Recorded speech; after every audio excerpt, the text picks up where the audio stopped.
Muling nanaig ang Creamline Cool Smashers kontra Chocomucho Flying Titans sa tapatan ng dalawang kupunan sa 2024-2025 PVL All-Filipino Conference sa Araneta Coliseum. May ulat si teammate Bernadette Tinoy.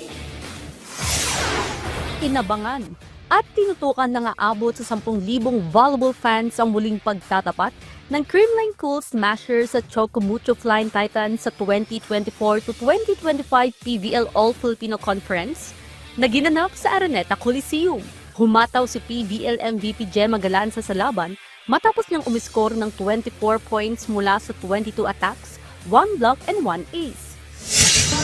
Siguro nagpapasalamat lang ako sa sarili ko na kumapit sa sarili ko ngayong game. Simula pa ng season, so hindi pa ito yung time para ma-feel ko or makita ko yung perfect yung game or flawless yung game. So madami pang mangyayari and for sure mag-a-adjust yung mga kalaban.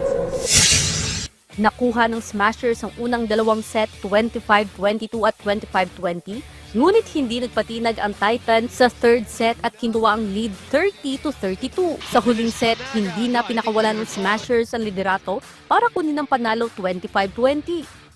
Dahil dito, nananatiling walang talo ang volleyball team sa huling PVL standings na may 3-0 na kartada habang nasa ikawalong pwesto naman ang Titans na may 2 wins at 3 losses. Sa December 12, makakaharap ng Smashers ang Zeus Thunderbells sa oras na alas 4 sa Field Sports Arena. Bernadette Tinoy para sa Pambansang TV sa Bagong Pilipinas.